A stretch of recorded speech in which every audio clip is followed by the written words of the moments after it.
23/12/2020 থেকে fire service and emergency service দপ্তর হয়ে গেছে। আগে ফায়ার সার্ভিস শুধু আগুন নেভাত, এখন ফায়ার সার্ভিসের ফায়ার ফাইটাররা দুর্গত মানুষকে উদ্ধার করতে যায়।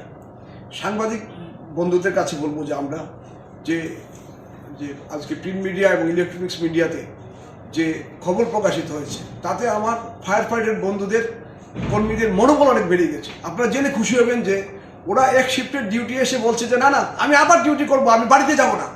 এই যে একটা প্রচার আপনারা করেছেন, যে ওদের ছবি দিয়েছেন, যে সবগুলি পত্রিকাতে ফায়ার ফাইটারের ছবি আছে, সবগুলি ছবি দিয়েছেন, তাতে তাদের মনোবল অনেক বেড়ে গেছে। এটা ফায়ার সার্ভিসের একটা বিশেষ পাওনা। আপনারা একটা পজিটিভ সিগন্যাল আপনারা এটা দিয়েছেন ফায়ার সার্ভিসের তরফ থেকে। আমরা স্যার যেটা বলেছেন, আপ্তা মিত্র ভলেন্টিয়ার, সিভিল ডিফেন্স ভলেন্টিয়ার এবং ফায়ার সার্ভিসের কর্মীরা মিলে আমরা একটা টিম তৈরি করেছি। যে কোনো সময় যে কোনো মুহূর্তে 24/7 আমরা কল পেলে দুর্গত মানুষের জন্য আমরা ঝাঁপিয়ে পড়বো। এটা আমরা সম্পূর্ণ প্রস্তুত। আপনাদের আবারও ধন্যবাদ যেভাবে আপনারা ফায়ার সার্ভিস ফায়ার ফাইটারদের হাইলাইট করেছেন, তারা যে কাজ করেছে ওই জন্য তাদের মনোবল অনেক বেড়ে গেছে। এই জন্য আমরা ফায়ার সার্ভিস দপ্তর থেকে আপনাদের কাছে ধন্যবাদ এবং কৃতজ্ঞতা জানাই। ইমার্জেন্সি ফায়ার এবং ইমার্জেন্সি সার্ভিস ডিপার্টমেন্ট থেকে আমরা রেস্কিউ অপারেশন চালু রেখেছি। অন কল যতগুলি কল আসছে আমরা এটা রেসপন্ড করছি। কালকেও আপনারা অলরেডি স্যার বলেছেন যে স্কুল ছাত্রদের আমরা রেস্কিউ করেছি।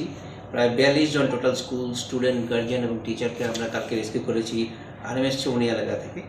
আর আজকে ইস্ট প্রতাপগড় এবং চন্দ্রপুরে মোট 119 জনকে রেস্কিউ করা হয়েছে। আমাদের কাছে কোনো কল আসলে এটা 112-তে হতে পারে বা আমরা ফায়ার সার্ভিসের ডিপার্টমেন্টের যে নাম্বার আছে ওখানে কল করতে পারেন বা অন্যান্য নাম্বারে করলেও আমরা পেয়ে যাব।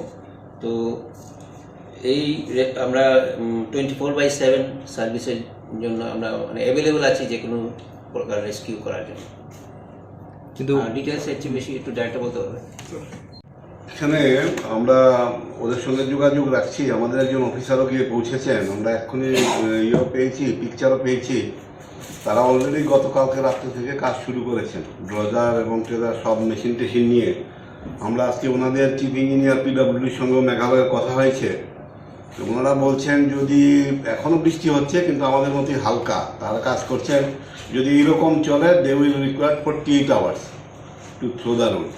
এটা তাদের কমিটমেন্ট। কিন্তু বেশি বৃষ্টি হলে আবার কাজ বন্ধ করতে হবে, কারণ সিমেন্টের কোনো কাজ করতে পারছেন না টোটালি বৃষ্টি স্টপ না হওয়ার কারণে। তা আপনাদের সঙ্গে আমরা মিলিত হয়েছি। আমি আবারও আপনাদের মাধ্যমে সবাইকে জানাতে চাই, এখনও আমাদের 7-8 দিনের পেট্রোল মজুত আছে, 5 থেকে 6 দিনের ডিজেল মজুত আছে। এবং যেহেতু শিলচরে ডিজেল অ্যাভেলেবল আছে, তারা কিন্তু নিয়মিতভাবে শিলচর থেকে এখন ডিজেল পাঠাচ্ছেন। আজকেও আমরা 123 KL পেয়েছি। আগামীকালকেও আমরা অ্যাবাউট মোর দেন 200 KL পাবো। সুতরাং তারা চেষ্টা করছেন এটা যাতে, সুতরাং প্যানিকের কোনো স্কোপ নেই। এখনও আমরা আছি, আরও 6-7 দিন আমাদের স্টক আছে এবং আশা করছি যদি 2-3 দিনের মধ্যে রাস্তা খুলে তাহলে এই সমস্যা যেটা এক্ষুনি হচ্ছে একটু একটা প্যানিকের মতো, সেটাও আর থাকবে না। তো কাজ যেহেতু শুরু হয়েছে, মেইনলি হচ্ছে বৃষ্টিটা নির্ভর। যদি বৃষ্টিটা বন্ধ হয় তো হয়ে যাবে। আর গ্যাসের ক্ষেত্রে, গ্যাস তো বাংলাদেশ থেকে আসছে, আজকেও আসবে। সিকিউরিটি তারা চেয়েছিল, আমরা প্রোভাইড করেছি। তা প্রবলেম হবে না। আমাদের হাতে যে বাল্ক এবং মজুদ আছে তাতে আরও 15 দিনের স্টক আছে। চালের ক্ষেত্রে আপনাদের বলতে চাই, এই মাসের যে চাল প্রধানমন্ত্রী গরিব কল্যাণ যোজনায় বা নর্মাল যে চাল, আমরা পুরো চাল দিয়ে দিয়েছি, সব রেশনে অলরেডি চলে গেছে। এবং আগামী মাসেরও একটা পোর্শন আমরা দিতে পারবো যে স্টক আছে। সুতরাং এক্ষেত্রেও মানুষের প্যানিক হবার বা উদ্বিগ্ন হবার এক্ষুনি কোনো কারণ নেই। আমরা আমাদের নজর রাখছি, যতটুকু আমাদের চেষ্টা করার আছে, যেভাবে যাতে আনইন্টারাপ্টেড হয়, অসুবিধা যাতে না হয় আমরা দেখছি যাতে করা যায়। তাছাড়াও মার্কেটের যে সেটা আমরা কালেকশন করেছি। আমরা নর্মাল মার্কেট যেটা আছে তাতেও আমরা দেখেছি মোর দেন 1 মান্থের সব এসেন্সিয়াল কমোডিটিস তাদের কাছে আছে। তাছাড়াও বেশ কিছু ট্রাক আমাদের রাজ্যের এখন আছে, রাস্তাটা খুললেই তারাও মুভ করতে পারবে। এটা আমাদের কাছে সর্বশেষ বাজারে কিছু কিছু অসাধু ব্যবসায়ী জিনিসের দাম অলরেডি বাড়িয়ে দিয়েছে। আমরা ইতিমধ্যেই ডিস্ট্রিক্ট ম্যাজিস্ট্রেট এবং সাব ডিভিশন অফিসারকে রিকোয়েস্ট করেছি তাদের যে মনিটরিং টিম আছে এগুলি মোবিলাইজ করার জন্য, সুপারভিশন করার জন্য। কিছু থাকেই অসাধু ব্যবসায়ী নজর রাখার জন্য। প্রশাসনের তরফ থেকে যদি নির্দিষ্ট একটা সাইনবোর্ড লাগিয়ে দেওয়া হতো যে আজকে এই বাজারে এই জিনিসের দাম এত করে, এটা তো ব্যবসায়ীরা নিয়ন্ত্রণ করেন, এটা তো এইভাবে সরকারের নির্দেশ করতে পারেন না। নিয়ম হলো আমার কি দামে অ্যাভেলেবল সেটা লিখে রাখ, এটা ব্যবসায়ী দায়িত্ব। কিন্তু লেখছে না তো স্যার, এটা আমরা ব্যবস্থা নিতে পারি, কিন্তু আমরা গিয়ে লিখবো এটা হয় না। এটার প্রতি কোনো ব্যবস্থা নিতে চলছে কি প্রশাসন? না প্রতিকূল না, এটা তো আমরা মনিটরিং টিমের দায়িত্বই আছে, যখন মনিটরিং হবে চলবে। আচ্ছা, রেল লাইনের কি কোনো খবর আছে আপডেট লাস্ট? রেলের খবর যেটা আমাদের কাছে পাঠানো হয়েছে সেটা হয়েছে তারা তো মোটামুটি ঠিক করেছিল, কিন্তু আবার বর্ষাতে আবার ক্ষতিগ্রস্ত হয়েছে। সুতরাং এটা এখনো তারা শিওর হতে পারছে না কবে নাগাদ চালু হবে। ধন্যবাদ। और टीम्स जैसे कल भी हमने बताया था, इस सब काम में हमारे पास एनडीआरएफ, एसडीआरएफ, आपदा मित्र, सीडी वॉलंटियर्स, फायर सर्विस की टीम और फिर जो जिला और सब डिविजनल ऑफिसर की टीम है, वो सब लोग अपने अपने एरिया में डिवाइड करके रिलीफ मेजर्स प्रोवाइड कर रहे हैं। तो ये ओवरऑल पोजीशन है। तो प्रशासन ने नज़र बनाए रखी हुई है सिचुएशन पे, और जैसे जहाँ जो सहायता की आवश्यकता प्रयास है पूरा कि उनको इमीडिएटली हेल्प मिले। कल भी हम लोगों ने टोल फ्री नंबर्स बताए थे, आज भी मैं रिपीट कर देता हूँ, किसी को भी अगर हेल्प चाहिए, उनको कोई सहायता चाहिए, तो उसमें एक टोल फ्री नंबर जो वेस्ट त्रिपुरा डिस्ट्रिक्ट का है 1077, स्टेट इमरजेंसी ऑपरेशन सेंटर का 1070 है, फिर emergency response support services ERSS वो 112 100 पर एक्सटेंड कर सकते हैं। AMC ने जो नगर अपनी तरफ से पूरी व्यवस्था ली हुई है, उसका एक व्हाट्सएप नंबर है 9863201665, उस पर भी खबर कर सकते हैं। बिजली को लेके, इलेक्ट्रिसिटी को लेकर कोई इश्यूज़ हैं, उसके लिए कॉल सेंटर अलग से है 1912, नहीं तो 9863596083। तो ये अभी तक की परिस्थिति है। वाटर रिसोर्सेज की तरफ से जो एम्बैंकमेंट को लेके कहीं अगर इश्यूज़ हैं तो वो नज़र बनाए हुए हैं। लगातार वाटर लेवल अलग अलग नदियों में किस वे में बढ़ रहा है या कम हो रहा है, उस पर वो ध्यान रख रहे हैं। अभी जो हावड़ा नदी है, जैसे हमने बताया, उसका 10.87 तक हाईएस्ट मीटर तक लेवल गया था सुबह। उसके बाद अब पानी का लेवल धीरे धीरे कम होना शुरू हुआ है। अभी 10.72 अभी 4:30 बजे की जो रीडिंग है उसमें रिपोर्ट हुई है। तो अभी अगर सिचुएशन कंट्रोल में रहती है, बारिश अभी तो हल्का हल्का हो रहा है, तो अगर ऐसे ही रहेगा तो सिचुएशन और नियंत्रण में आ जाएगी। सर, अभी तक डेंजरस पॉइंट कोई निकला है? कितना डेंजरस पॉइंट है? नहीं, डेंजरस पॉइंट जहाँ जहाँ पे पानी का भराव है उन्हीं पे हमें नज़र रखनी कि वहाँ पे जो फैमिलीज हैं अगर घरों में फंसी हुई तो उनको बाहर निकाला जाए। उसके लिए बोट लगी हुई हैं। सुबह भी जैसे हम लोग गए थे तो कुछ कुछ जगह और बोट्स की ज़रूरत थी, तो उनको भी इमीडिएटली मोबिलाइज किया गया। तो अभी आज की जो परिस्थिति है 29 बोट्स लगी हुई हैं, जिसमें SDM की तरफ से 14 बोट दी गई, NDRF ने 4 दी है, AMC की तरफ से 4 हैं, TSR की 2 हैं। आसाम राइफल्स को भी हम लोगों ने आज मोबिलाइज किया, वो भी अब रिलीफ मेजर्स में लग गए हैं, उन्होंने भी 5 बोट प्रोवाइड की हैं। तो सब मिलके जहाँ भी अगर कहीं ज़रूरत है लोगों को निकालने की और बोट की व्यवस्था की करनी है तो वो किया जाए। सर, कोई इंसिडेंट का कोई खबर है? इंसिडेंट तो मतलब किस टाइप का इंसिडेंट? तो ये जो डिजास्टर के हुए कि ये जो डिजास्टर में कोई इंसिडेंट एक्सीडेंट ऐसे हुआ? नहीं, ऐसा इंसिडेंट तो कोई नहीं है। एक डेड बॉडी मिला था जो महिला चंद्रपुर का आसपास, तो वो महिला का क्या खबर है? नहीं, उसका वैसे बता सकते, उसका जो खबर मिला है वो एक्चुअली में एपिलेप्सी के पेशेंट हैं। वो अभी GB हॉस्पिटल में जो फीमेल मेडिसिन वार्ड है वहाँ पे भर्ती है, भाटिया नगर तो लेकिन उनका मतलब इसलिए वो एक नॉर्मल केस है, उसको इससे जोड़ के देखने का वो नहीं है। मतलब वो एक अलग अपना जो नेचुरल उनका ट्रीटमेंट चल रहा है वो उसमें है। भाटिया नगर में भी एक इंसिडेंट हुआ है, इससे कोई पानी के अंदर नहीं, अभी तक कोई इसकी वजह से कोई कैजुअलिटी रिपोर्टेड नहीं है। फ्लड अफेक्टेड कोई अभी कैजुअलिटी अभी तक नहीं है। सर, टोटल कितने लोग इस डिजास्टर में काज कर रहे हैं? NDRF और TSR SDM? जैसे मैंने बताया ना, 6 अलग अलग टीम आप कह सकते हैं। NDRF तो है, SDRF है जिसमें हम लोग स्टेट TSR की की प्लाटून होती हैं SDRF में, वो काम कर रही हैं। फिर आपदा मित्र हैं जिनको हम लोग लोकल कम्युनिटी से वॉलंटियर्स लेकर उनको प्रशिक्षण दे रहे हैं, तो वो हैं। CD volunteers, civil defence volunteers वो हैं। फायर सर्विस के कल जैसे आपने देखा उन्होंने स्कूल के बच्चों को बचाया था और इलाकों से भी लोगों को निकालने के लिए सहायता की थी, वो टीम लगी हुई है। अब आसाम राइफल को भी हमने ले लिया है।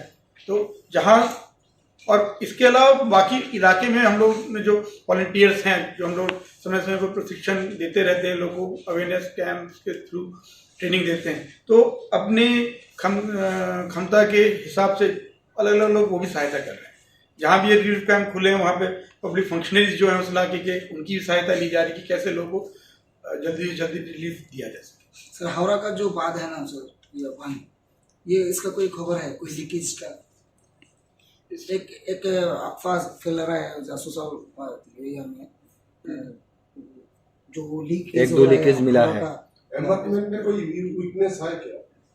इसका अभी एक्चुअली वो उसको चेक करा रहे हैं कि जो बात है वो कितना ठीक है। वाटर रिसोर्स डिपार्टमेंट पे नज़र रखे हुए हैं, लेकिन जहाँ होगा वो उसको इमीडिएटली व्यवस्था लेंगे। अभी उसकी भी कोई पुष्टि नहीं हुई है। मुख्यमंत्री उन्होंने भी एक पूरी सिचुएशन का स्टॉक लेने के लिए एक हाई लेवल मीटिंग किया दोपहर में, और उसमें क्या रिलीफ मेजर्स दिए जा रहे हैं उसका पूरा रिव्यू करके उन्होंने भी अपनी गाइडेंस दिए, डायरेक्शन दिए कि आगे और क्या किया जाना चाहिए। और अभी तक हमारे पास जो पोजीशन है, वेस्ट त्रिपुरा में टोटल 37 कैंप्स खुल गए हैं। कल 8 कैंप थे जैसे हम लोगों ने रिपोर्ट किया था, फिर आज दिन भर और बढ़े, सुबह करीब 20 थे, अब 37 हैं, जिसमें सदर में 34 हैं, जिलानिया में 3 हैं। टोटल 1958 फैमिलीज इन 37 कैंप्स में हैं। एक नॉर्थ त्रिपुरा से भी खबर आई कि वहाँ एक कैंप खोला गया, 92 फैमिलीज वहाँ हैं। खोवाई में एक कैंप है 7 फैमिलीज का। टोटल पूरे राज्य में हम देखें तो 39 कैंप्स, 2057 फैमिलीज वो अभी रिलीफ कैंप में हैं। बाकी और स्थिति पर पूरी नज़र बनाए हुए है प्रशासन, जो लोकल SDM DM है वो देख रहे हैं, जहाँ भी जो सहायता चाहिए उनको दिया जा रहा है। और जो रिलीफ कैंप्स है उनमें जनरली जो स्कूल में ही है तो वहाँ पे खाने की व्यवस्था उस स्कूल में ही की जा रही है, नहीं तो पैकेट उनको देने की व्यवस्था हो रही है, पास के किसी होटल से खाने की व्यवस्था टैग की जा रही है। ड्रिंकिंग वाटर के लिए जो पानी की बोतल है, जो कैन होता है कंटेनर, वो दिया जा रहा है। और वहाँ पे सैनिटेशन फैसिलिटी रहे, साफ स्वच्छता बनी रहे, उसके लिए टॉयलेट्स वगैरह का भी ध्यान दिया जा रहा है। इसके अलावा क्योंकि जो परिवार आ रहे हैं रिलीफ कैंप में, उनमें कहीं कोई किस टाइप की कोई हेल्थ रिलेटेड इश्यूज ना तो नहीं है, उसके लिए डॉक्टर्स भी जाके देख रहे हैं, विजिट कर रहे हैं, जरूरत हो रही है तो उनमें दवाई का डिस्ट्रीब्यूशन भी हो रहा है। और लोकल लेवल पे इसलिए जो इन रिलीफ कैंप में सहायता देनी वो दी जा रही। और इसके अलावा जो उन लोगों को रिलीफ देना होगा इमीडिएट सिचुएशन को देखते हुए SDRF की जो गाइडलाइंस है हम लोग की, उसके रिलीफ गाइडलाइंस के साथ जो भी परिवार हैं जिनके घरों के सामान की क्षति हुई है, भारी क्षति हुई है, उनको SDRF गाइडलाइंस के हिसाब से उनको हेल्प की जाएगी।